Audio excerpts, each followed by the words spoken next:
Hello guys, welcome to this video. इस वीडियो में हम क्लास 11th हिस्ट्री का जो चैप्टर है डिस्प्लेसिंग इंडिजीनियस पीपल्स, उसका टॉपिक पढ़ेंगे, द नेटिव्स पीपल। ठीक है, तो इस वीडियो में मेनली जो नॉर्थ अमेरिका है वहाँ के जो नेटिव लोग थे उनके बारे में बताया जाएगा कि भाई वो नेटिव लोग थे तो वो कैसे आए अमेरिका में।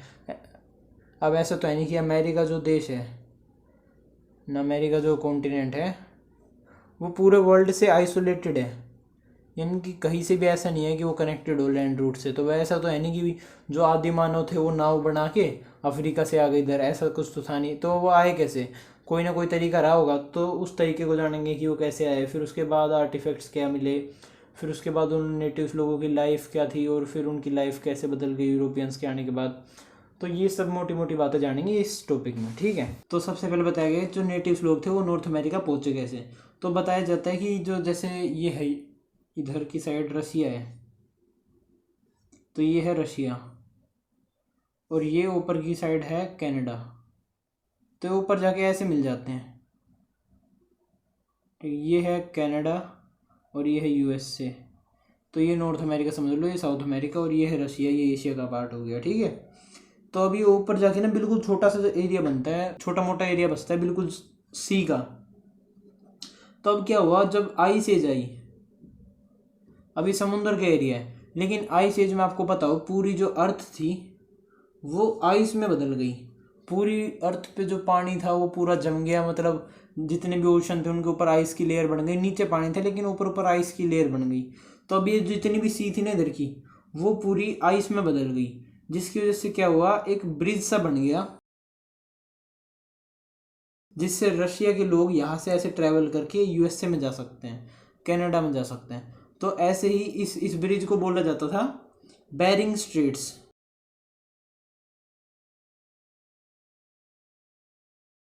तो ये जो बेरिंग स्ट्रेट्स है, इसके ज़रिए जो पुराने टाइम पीरियड के लोग थे, आज से 30,000 साल पहले एशिया से चले गए कहाँ पे, नॉर्थ अमेरिका में। ठीक है, फिर उसके बाद जब आइस एज ख़त्म हो गई, फिर थोड़ा बहुत नॉर्मल मौसम आया, फिर वो यहीं पे अच्छे से रहने लग गए। फिर आइस एज वापस आ गई। फिर वो सोचे कि भाई इधर ऊपर ठंडी है ज़्यादा, तो हम नीचे चलते हैं। अब उन्हें क्या पता था कि भाई आइस एज है, पूरी अर्थ ऐसी ठंडी हो रखी है। वो सोचे कि नीचे जाएंगे उधर गर्माश मिलेगी, तो उधर वो नीचे चले गए, जिसकी वजह से वो नॉर्थ अमेरिका से नीचे सेंट्रल अमेरिका में चले गए, फिर यहाँ से कनेक्टेड से साउथ अमेरिका में चले गए। तो ऐसे पूरा जो अमेरिका कॉन्टिनेंट है इसमें जो लोग थे वो फैल गए। लास्ट जो आइस एज थी उसके टाइम पीरियड पे वो साउथ अमेरिका के एरिया में पहुंचे थे 10,000 साल पहले। तो अब इससे भी याद रख लेना कि लास्ट आइस एज 10,000 साल पहले थी, और जब वो साउथ अमेरिका या फिर सेंट्रल अमेरिका में पहुंचे थे, वरना 30,000 साल पहले वो सिर्फ नॉर्थ अमेरिका में थे। ठीक है, फिर उसके बाद बताया गया कि जो नॉर्दर्न अमेरिका है उसका सबसे ओल्डेस्ट आर्टिफैक्ट देखा जाए, यानी कि आज के टाइम पीरियड तक जो भी आर्टिफैक्ट सबसे पुराना मिला है। जो आर्टिफैक्ट क्या होते हैं, किसी भी इंसान के द्वारा यूज़ किए टूल्स, यानी कि जो आपके पूर्वज होंगे उन्होंने कोई टूल यूज़ किया होगा किसी जानवर को मारने के लिए, कोई भाला वगैरह। तो ये सब जो टूल्स होते हैं, या फिर उसकी लाइफ के डेली लाइफ के ऑब्जेक्ट्स, मान लो ये मेरा पेन है, तो आज से 10,000 साल बाद किसी को कोई ये पेन मिल जाएगा, तो वो सोचेगा कि आज से पहले लोग ऐसे लिखते थे। अब ऐसा होता है नहीं, 10,000 साल भी हम साइनोस ऑफ टेक्स्ट से लिख रहे होंगे, तो चीज़ें बदल जाती हैं। तो वही किसी भी पुराने टूल को जो कि ह्यूमन यूज़ करता है उसे बाद में आर्टिफैक्ट कहते हैं। ठीक है, तो वैसे ही नॉर्दर्न अमेरिका में जो ओल्डेस्ट आर्टिफैक्ट पाए गए हैं वो पाए गए हैं 11,000 साल पुराने। और 11,000 साल पुराना क्या पाया गया है, वो मिला है एरो पॉइंट, यानी कि जो तीर होता है। तो हमें वो पूरा तीर भी नहीं मिला, हमें बस एरो का जो हिस्सा है वो मिला है, जिससे हमने अंदाजा लगा लिया कि भाई 11,000 साल पहले लोग रहते होंगे, क्योंकि एक भाले का आगे का हिस्सा मिला है हमें। ठीक है, तीर का आगे का हिस्सा मिला है। फिर बताया गया है कि अब जो नॉर्दर्न अमेरिका है वहाँ पे बर्फ़ ज़्यादा पड़ती थी, तो कई सालों तक तो पॉपुलेशन नॉर्मल रही, कि भाई ज़्यादा बर्फ़ पड़ती थी तो जो स्ट्रगल करना पड़ता था लोगों को, ज़्यादा करना पड़ता था, हार्डशिप्स ज़्यादा होती थी लाइफ की, जिस वजह से जो पॉपुलेशन थी वो नहीं बढ़ पाती थी। तो अब इसकी वजह से क्या हुआ, जब क्लाइमेट नॉर्मल हुआ, कब क्लाइमेट कब नॉर्मल हो गया, 5,000 साल पहले। तो 5,000 साल पहले इनकी पॉपुलेशन इंक्रीज होनी स्टार्ट हो गई, क्योंकि क्लाइमेट नॉर्मल हो चुका था। उसके बाद जब पॉपुलेशन अच्छी खासी हो गई, लोग बैंड्स में रहने लग गए, बैंड्स यानी कि टोली वगैरह, जो छोटे मोटे झुंड वगैरह होते हैं लोगों के, 20-30 लोगों के झुंड हो गए। फिर अगर और पॉपुलेशन बढ़ गई तो लोग विलेजेस में रहने लग गए कि भाई 100-200 लोगों के झुंड हो गए, और ज़्यादा हो गई तो 1000-2000 के हो गए। ठीक है, 1000-2000 के होते नहीं होंगे, ऐसे ही बताया गया है। ट्राइबल लोगों के तो 100-200 ही होते हैं। और कहाँ पर रहते थे? रिवर वैलीज़ के पास रहते थे। क्यों? क्योंकि भाई पानी एक बेसिक नीड है, तो रिवर में पानी हमेशा चलता रहता है, इस वजह से वो रिवर वैली पे रहते थे, ताकि 24 घंटे या फिर साल के 12 महीने हमें पानी की फैसिलिटी मिल सके। ठीक है, फिर उनकी डाइट बताई गई है कि भाई वो डाइट में क्या लेते थे। तो डाइट में बताया गया वो फिश खाते थे, मीट खाते थे, और वेजिटेबल्स भी खाते थे, और मेज़ भी खाते थे। फिर उसके बाद बताया गया है कि ये मीट बहुत सारे जानवरों का खाते थे। फिर उसके बाद बताया गया है कि ये मीट बहुत सारे जानवरों का खाते थे, लेकिन जो बाइसन होता है, बाइसन यानी कि वाइल्ड बफेलो, जंगली भैंस कह सकते हो तुम, तो बाइसन होता है वाइल्ड बफेलो, उसके लिए ये बहुत दूर दूर तक लॉन्ग जर्नी करते थे कि भाई 2-4 किलोमीटर दूर जाके शिकार कर रहे हैं कहीं, या फिर 5-10 किलोमीटर भी मान लो, किसी वाइल्ड बफेलो को ढूंढ रहे फिर उसका शिकार कर रहे हैं। किस लिए? क्योंकि भाई अब मीट उन्हें अच्छा लगता था। ठीक है, इस वजह से इतनी दूर जाते थे। फिर बताया गया कि अब इतनी दूर जाके ये ट्रैवल करके एक बाइसन मार के लाते थे, फिर उसे लाते थे, कितना भारी होता है एक बफेलो, तो उसे लेके आते थे। तो इनमें बहुत ज़्यादा एनर्जी वेस्ट होती थी और टाइम भी वेस्ट होता था। लेकिन जब स्पेनिश लोग आए 17वीं सेंचुरी में, वो आ तो वैसे 15वीं सेंचुरी में गए थे, लेकिन वो जो कैरेबियन आइलैंड्स हैं उधर आए थे, लेकिन जो नॉर्थ अमेरिका है वहाँ पे वो 17वीं सेंचुरी में आए थे। तो जो 17वीं सेंचुरी में कैरेबियन आए, मतलब तो जब 17वीं सेंचुरी में स्पेनिश लोग आए, तो स्पेनिश लोग अपने साथ हॉर्सेस लाए। अब हॉर्सेस जो हैं, घोड़े जो होते हैं, वो ना नॉर्थ अमेरिका या फिर साउथ अमेरिका में अवेलेबल नहीं थे। जो अमेरिका का पूरा कॉन्टिनेंट है, 2 कॉन्टिनेंट जो बड़े बड़े, उन दोनों में हॉर्सेस थे ही नहीं। हॉर्सेस सिर्फ एशिया, अफ्रीका और यूरोप में पाए जाते थे। जो ऑस्ट्रेलिया है उधर भी नहीं पाए जाते थे, और जो ये हो गए नॉर्थ अमेरिका, साउथ अमेरिका, इधर भी नहीं पाए जाते थे। तो अब जब यूरोप वाले आए और स्पेनिश लोग, उन्होंने नॉर्थ अमेरिका में हॉर्सेस दिए, तो हॉर्सेस खरीदने लग गए ये ट्राइबल लोग भी। ट्राइबल लोग ये यूरोपियन से हॉर्सेस खरीदते, और फिर उन हॉर्सेस से उनका शिकार आसान हो जाता। जो ये मीट वगैरह का शिकार करते थे ना, जानवरों का शिकार करते थे मीट के लिए, वाइल्ड बफेलो वगैरह का, तो वो आसान हो गया हॉर्सेस की मदद से। ठीक है, लेकिन वो ऐसा नहीं कि हॉर्सेस आते उन्होंने तो बस आगे लगा दी कि 100 के 100 जानवर मारने लग गए एक दिन में, मतलब लालच आ गया। मतलब तुम्हारी भूख है एक बंदे की और तुम उसके लिए 2-3 भैंस मार के ले आए, मतलब बहुत सारा खाना वेस्ट करने लग गए। तो ऐसा सिस्टम नहीं था, वो उन्हें जितना चाहिए रहता था सिर्फ उतना का ही शिकार करते थे। यूरोपियंस की तरह नहीं कि मतलब ग्रीड में हो, और ग्रीड के चक्कर में उन्होंने बहुत सारे जानवरों को मारा। जैसे आपको पता हो, यूरोपियंस पावर शो करने के लिए, सिर्फ पावर शो करने के लिए बंदूकों से हजारों टाइगर मार देते थे, हजारों। अगर आपने हिस्ट्री पढ़ी हो तो इंडिया में भी आया ये कल्चर टाइगर मारने का, तो इंडिया में भी लोगों ने ये स्टार्ट करा। तो अगर आपने हिस्ट्री पढ़ी हो तो कई कई राजा इंडिया में ऐसे रहे हैं जिन्होंने 1000 टाइगर मारे। कैसे मारे हैं भाई? हाथी के ऊपर बैठा था और बंदूक से टाइगर मार दिया। अब इसे वो बहादुरी कहते थे। अब ये देखी जाए तो बहादुरी तो है नहीं भाई, टाइगर के पास कोई बंदूक नहीं है, तुम और ऊपर से तुम नीचे भी नहीं खड़े, तुम हाथी के ऊपर खड़े हो, टाइगर कुछ कह भी नहीं सकता तुम्हें। तो इसे बहादुरी बताते थे यूरोपियंस, और फिर बहुत सारे जानवरों को बिना बात मारते थे। लेकिन ट्राइबल लोग ऐसा नहीं थे, उन्हें जितनी भूख लगती थी उतनी मारते थे, और बिना भूख लगे तो किसी को मारते भी नहीं थे वो। ठीक है, ऐसा बताया गया है। फिर बोले कि उन्होंने जो एग्रीकल्चर है, उन्होंने एक्सटेंसिव एग्रीकल्चर नहीं करा स्टार्ट।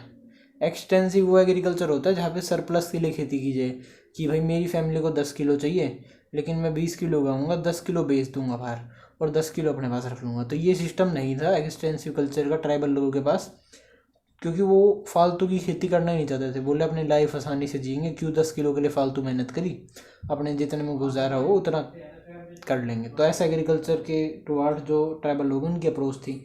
इस अप्रोच को कहते हैं सबसिस्टेंस एग्रीकल्चर, यानी कि अपना खुद का गुजारा करने के लिए जो एग्रीकल्चर होता है। ठीक है, अब जो एक्सटेंसिव एग्रीकल्चर था, इसकी वजह से क्या हुआ, वो सरप्लस नहीं बना पाते थे नॉर्थ अमेरिका वाले। अब सरप्लस नहीं बनाते ना, तो अब जो किंगडम्स होते हैं, अब किंगडम्स वगैरह किस चीज़ पे चलते हैं, एम्पायर्स वगैरह, वो उनका जो बेसिस होता है वो यही चीज़ होती है कि मतलब कुछ लोग खेती कर रहे हैं, फार्मिंग, अब वो बाकियों के लिए भी कर रहे हैं एक्सटेंसिव तरीके से, उसकी वजह से आएगा सरप्लस।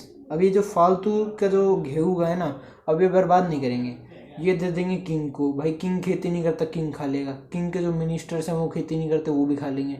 फिर जो पंडित हैं, प्रीस्ट वगैरह, वो खेती नहीं करते, वो भी खा लेंगे। फिर जो बाकी लोग हो गए, जो कि आर्टिस्ट वगैरह हो गए, वो भी खा लेंगे। तो यानी कि ऐसा होता था, जो फालतू के लोग होते थे, फालतू नहीं मतलब जो फार्मिंग के अलावा जो लोग होते थे, वो सरप्लस पे डिपेंड करते थे, और वो सरप्लस आता था एक्सटेंसिव फार्मिंग से, ठीक है। यानी कि एक जो किंगडम होता है, एम्पायर होता है, उसका बेसिस ही एग्रीकल्चर में सरप्लस होता है, ठीक है। यानी कि किसी भी एम्पायर का या फिर किसी भी देश का जो बेसिस होता है वो कृषि में सरप्लस होता है। तो ये जो नॉर्थ अमेरिका वाले लोग होते हैं वो एग्रीकल्चर में सब्सिस्टेंस एग्रीकल्चर करते थे, जिसकी वजह से जो सरप्लस है वो नहीं आता था। अब सरप्लस नहीं आएगा तो किंग को खाने को नहीं मिलेगा, मिनिस्टर को नहीं मिलेगा, प्रीस्ट को नहीं मिलेगा, आर्टिस्ट को नहीं मिलेगा, यानी कि ये सब भी फार्मर बन जाएंगे। यानी कि जो किंगडम होता है वो इधर नहीं चलेंगे। इस वजह से नॉर्थ अमेरिका में कभी भी किंगडम नहीं चले।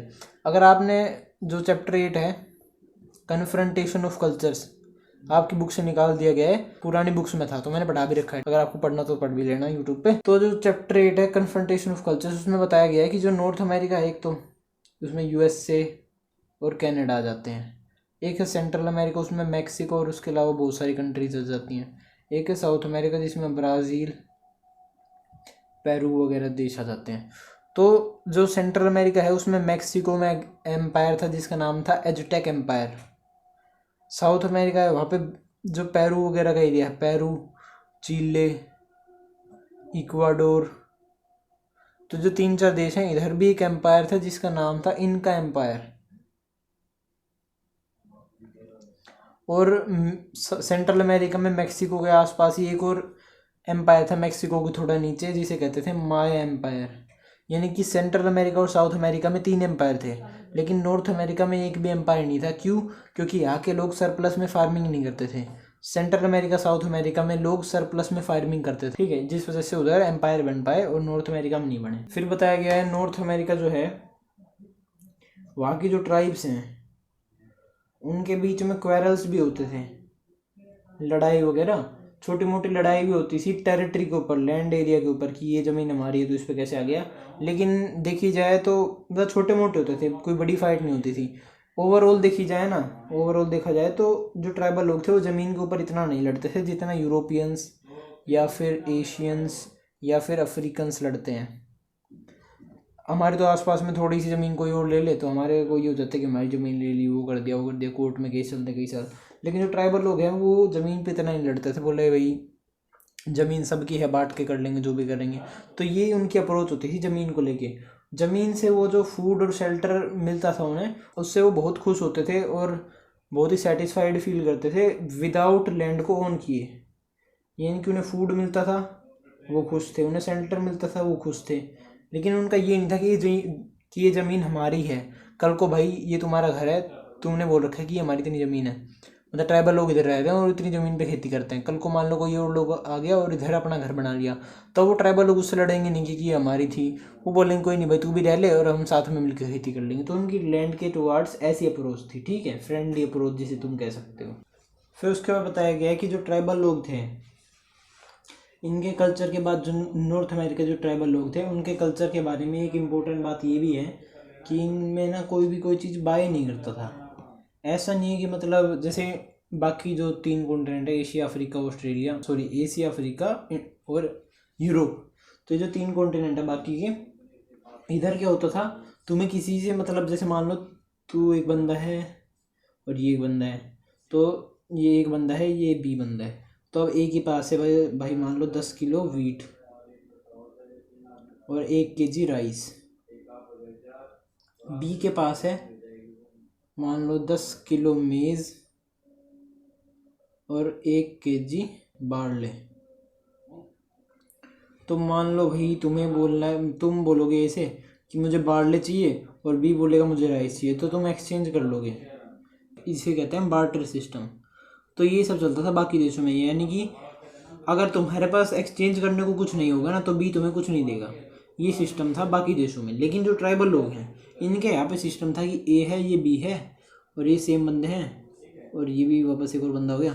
तो इनके पास है 10 किलो मेज़ और इसके पास है 1 kg बार्ले, और तुम्हारे पास नहीं है कुछ भी।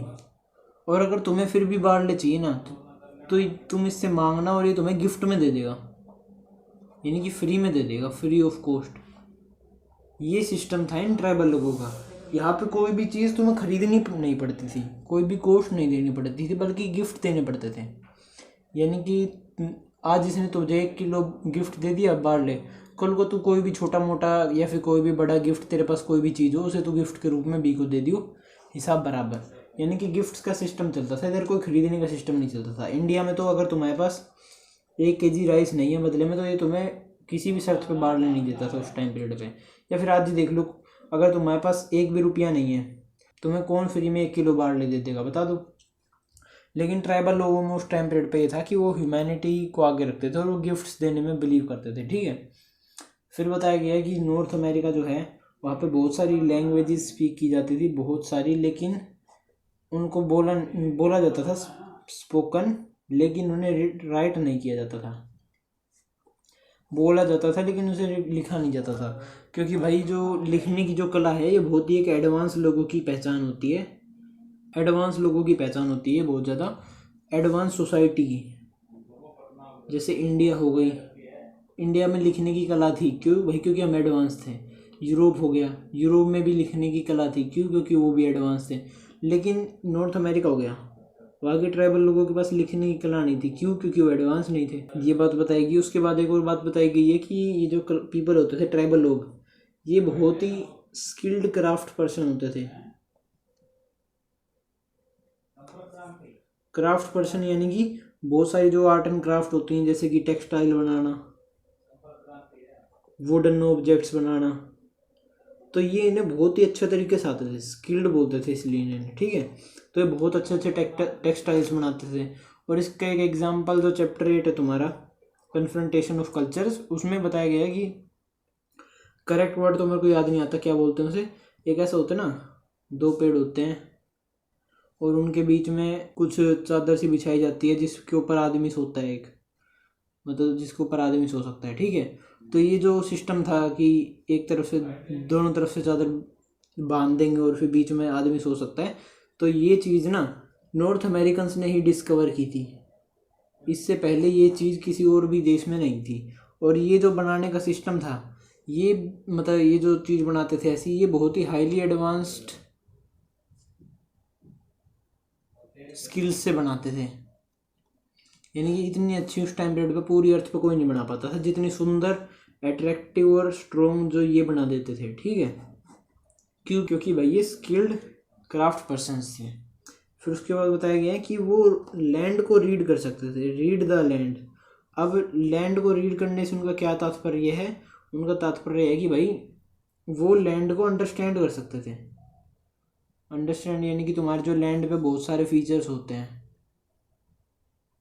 जैसे कि तुम्हारा जो क्लाइमेट है, या फिर तुम्हारा वेदर हो गया कि भाई आज बारिश आएगी या नहीं, आज हवा कैसी चल रही है, कल क्या होगा, कल बारिश आएगी कि नहीं, कल धूप होगी या फिर छाँव होगी। तो ये सब जो होता है, ये सब लोग, ये जो ट्राइबल लोग थे, ये ज़मीन को देख के बता देते थे, या फिर जो वेदर होता है उसे देख के बता देते थे, ठीक है। इस वजह से बोला गया है रीड द लैंड। फिर बोला गया है जो हर ट्राइब थी, जैसे मान लो बहुत सारी ट्राइब है, ABCD, तो हर एक को अपने ओरिजिन के बारे में पता रहता था कि भाई हम 30,000 साल पहले यहाँ से ओरिजिन होके आए थे, इस जगह से इधर रहे कुछ साल तक, फिर इधर आए, ऐसे ऐसे।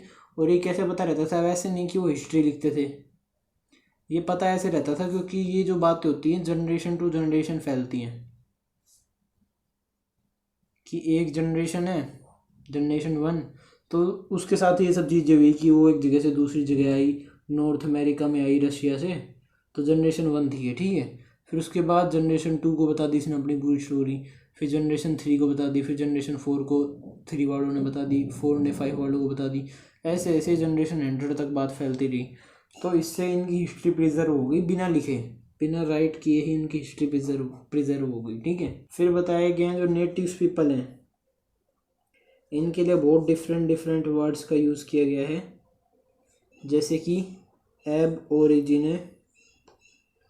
एब ओरिजिने ये जो वर्ड है ये नेटिव पीपल ऑफ ऑस्ट्रेलिया के लिए यूज़ किया गया है, जो नेटिव पीपल ऑस्ट्रेलिया में रहते हैं उनके लिए, ठीक है। फिर एक है एब ओरिजिनल। एब ओरिजिनल किसी भी उस व्यक्ति को कहते हैं जो कि नेटिव है, किसी भी जगह का हो, ठीक है, और ये एज अ एडजेक्टिव यूज़ किया जाता है, लेकिन कई बार नाउन की तरह भी यूज़ किया जा सकता है, misuse as a noun लिख रखा है, ठीक है। अब ये एब ओरिजिनल है ना, इसकी या फिर एब ओरिजिनल है, इन दोनों की जो वो है वो बताई गई है, एटिमोलॉजी इन दोनों की वो बताई गई है कि वर्ड की फॉर्मेशन कैसे हुई। तो वर्ड की फॉर्मेशन हुई थी कैसे, लैटिन शब्द, लैटिन जो लैंग्वेज है उसमें एब को बोला जाता है फ्रोम, और ओरिजिने को बोला जाता है द बिगिनिंग,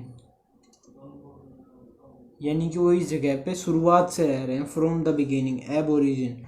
तो इस वजह से इन्हें एब ओरिजिन बोला जाता है नेटिव्स लोगों को, क्योंकि वो इस जगह से शुरुआत से रह रहे हैं और हम तो बाद में आए हैं, ठीक है।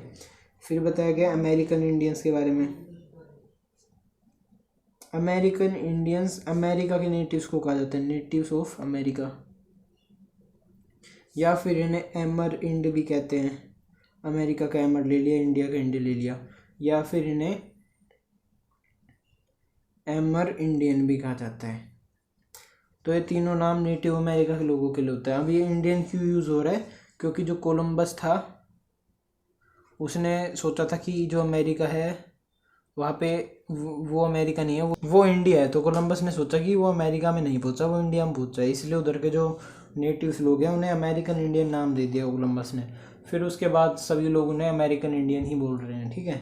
फिर इंडिजीनियस पीपल भी कहा जाता है कई बार। इंडिजीनियस तो तुम ओवरऑल किसी को भी कह सकते हो कि ये शुरुआत से ही रहने वाले लोग हैं। इंडिजीनियस यानी कि वो लोग जो कि नेचुरली उसी प्लेस से बिलोंग करते हैं। फिर होता है कि नेटिव अमेरिकन।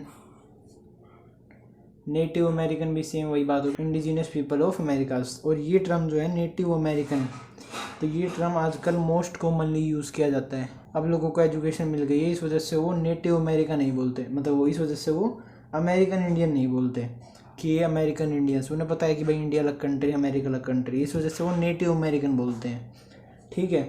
और आजकल ये सबसे ज़्यादा यूज़ किया जाता है, मोस्ट कॉमनली यूज्ड। फिर एक रेड इंडियन है।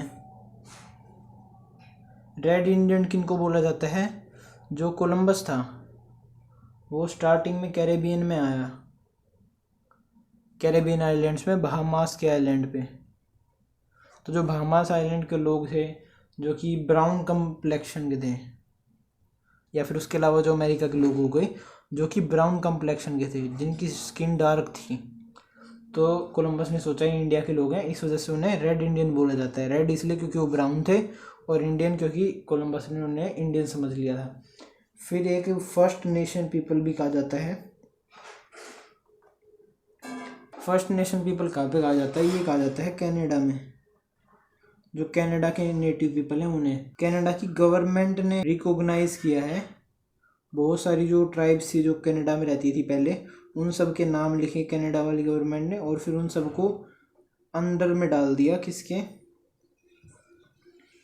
एक कॉमन नेम के, जिसका नाम था फर्स्ट नेशन पीपल।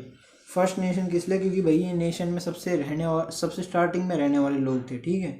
अब ये कब रिकॉग्नाइज किया, ये रिकॉग्नाइज किया था 1876 में। कौन से एक्ट के टुवर्ड्स, कौन से एक्ट के ज़रिए, इंडियन एक्ट ऑफ 1876, और इंडियन एक्ट ऑफ 1876 में इन्हें बैंड्स करके टर्म से यूज़ किया गया था। बैंड्स यानी कि टोली, फर्स्ट बैंड्स पीपल यानी कि स्टार्टिंग के जो लोग। लेकिन उसके बाद 1980s में बोला कि नहीं भाई ये टोली शब्द अच्छा यूज़ नहीं होता, बैंड्स वगैरह, तुम नेशन यूज़ करो इसकी जगह। तो 1980 में कनाडाई गवर्नमेंट ने नेशन यूज़ करना स्टार्ट कर दिया, फर्स्ट नेशन पीपल, ठीक है। फिर उसके बाद एक आखिरी लाइन दी गई है कि जो ट्राइबल लोग हैं, नेटिव्स, उन्हें कई बार ऐसे नाम दे दिए जाते हैं जो कि मतलब उन्हें कई बार ऐसी चीज़ों से जोड़ दिया जाता है जो कि उनसे कनेक्टेड ही नहीं है। जैसे कि बहुत सारी ट्राइब्स थी, जैसे कि डकोटा ट्राइब थी, एक चेरोकी ट्राइब थी, एक पोंटियाक ट्राइब थी, और एक मोहाक ट्राइब थी। तो इन ट्राइबों के नाम ना अब कंपनी से जोड़ दिए, जैसे डकोटा नाम की एक एरोप्लेन होती है, अब एरोप्लेन वालों ने अपनी जो कंपनी का नाम है वो डकोटा रख दिया। अब भाई नेटिव लोगों का एरोप्लेन से क्या लेना देना, फिर भी रख दिया। चेरोकी ये एक जीप कंपनी बना दी, पोंटियाक एक कार कंपनी बना दी, और मोहाक एक हेयर कट का नाम दे दिया। और ना ही वो हेयर कट ट्राइबल लोग करवाते थे, ना ही उस कार में ट्राइबल लोग जाते हैं, ना ही उस जीप में, ना ही उस एरोप्लेन में, फिर भी वही नाम रख दिया, उनकी मर्जी अमेरिका वालों की। तो इस वीडियो में इतना ही। अगर आपको वीडियो अच्छी लगी हो तो लाइक से सब्सक्राइब कर देना। Thank you.